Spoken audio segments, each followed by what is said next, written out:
Okay. Over to you, Mike.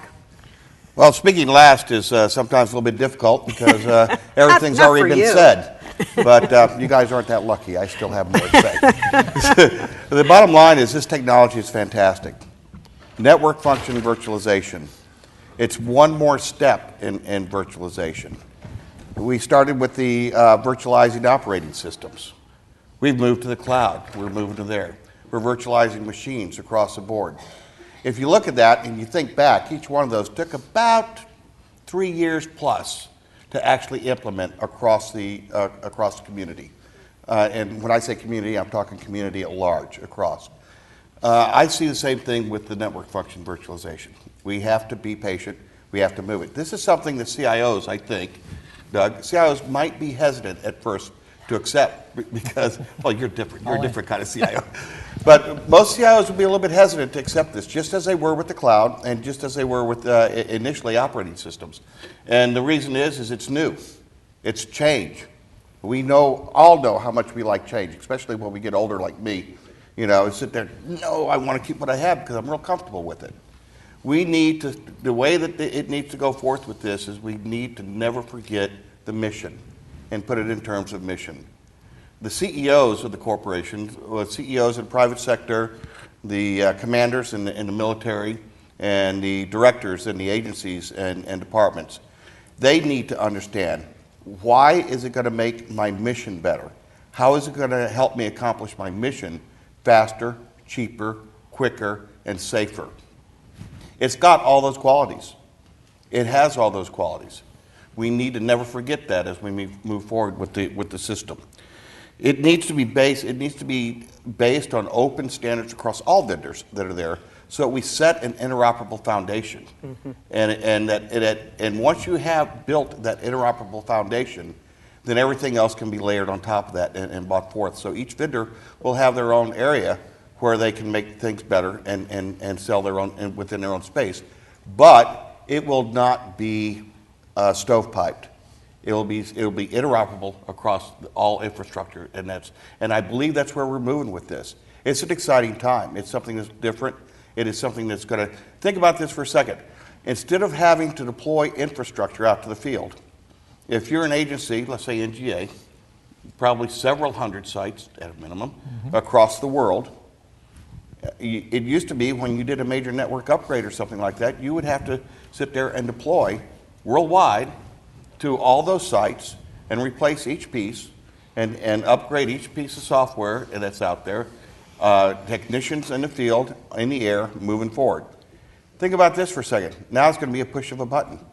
You load it in, you push a button, and within nanoseconds, you have just updated your entire worldwide networks and infrastructure across the world without having to do all that. Think of the dollars that will be saved there. Think of the security that you saved there. Instantaneous updates moving forward. Think how it improves your mission. Your mission can move forward with it. Think about configuration management. Oh my God. You're not having to worry about, well, 20%'s on this, 15%'s on that, 45%'s on that. No, 100% is on this right now and right here. Based on standards, based on interoperability, utilizing the tools that are out there. We've got a bunch of them with Project Interoperability that are moving forward in the playbook. It's being developed in that manner, and it's being done that way. Smart way to do it, but never forget who you're selling it to. You're not selling it to the CIO. You're selling it to CEO.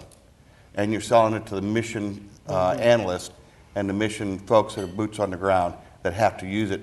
And they don't care what it is. They just want the service. So what you need to do is explain to them why this one is better for them to be able to accomplish their mission. Okay, gentlemen, you set the stage nicely.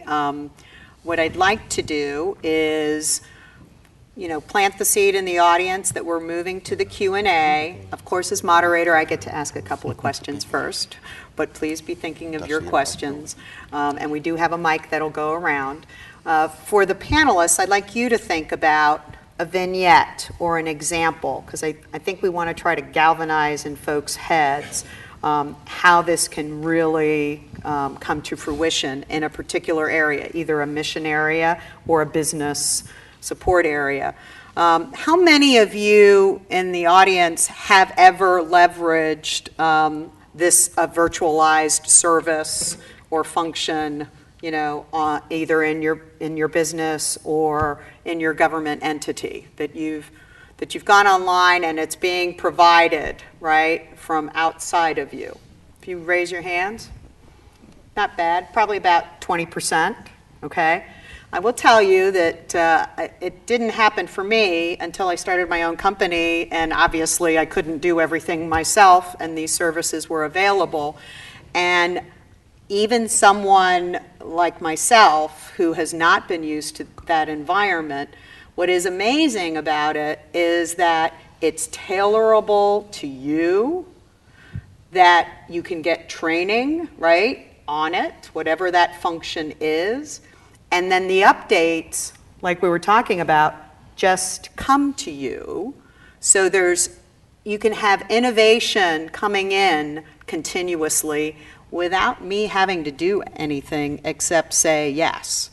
So if we could have some more examples, anyone who wants to step up, so that we can, get ideas of how this could actually work.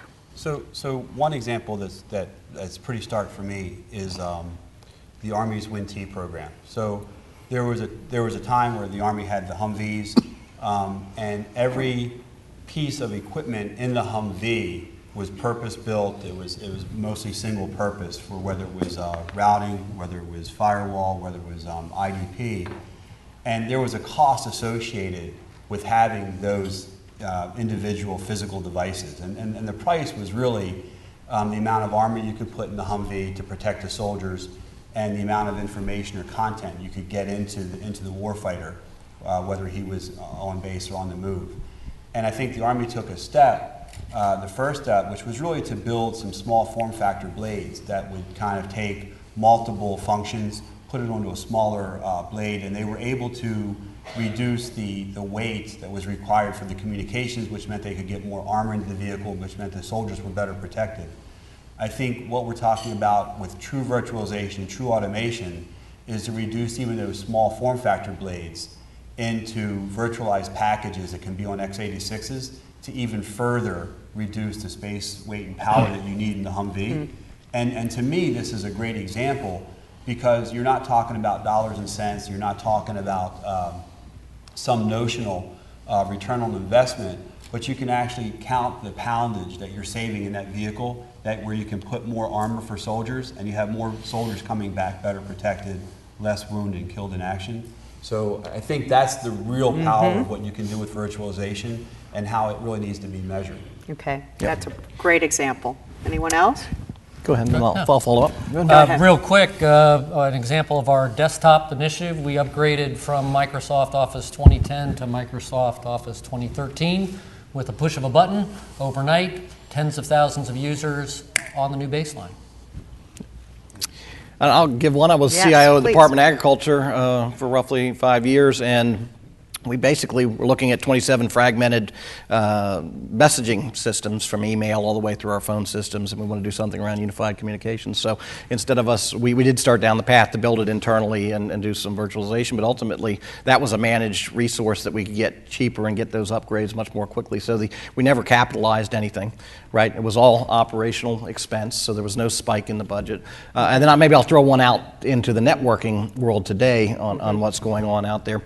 Any organization who now wants to stand up a new office, a new operation anywhere on the globe, instead of going and trying to provision and buy a circuit and put gear on either end of this thing and go through all of that, the effects of virtualization today, and that would take weeks, months, depending on how critical it was. We can do things pretty quickly today, but we can't do it in minutes and hours until software-defined networking came along. And so today, that provisioning time, you stand up a new operation wherever it be on the globe, the capability to do that and provision it over the air, and to then add security, so go to the network function virtualization. So it's not just the path and the data and how that's flowing and having good visibility into that, but it's then, hey, I want to put 7 capabilities around that, whether it's content delivery, right, to cache information to the edge so you're not passing all that and paying for that, whether it's firewalls, you want to accelerate that circuit across different areas. Those capabilities are now going to be software defined, and up to today, we've had to put a specific box out there with,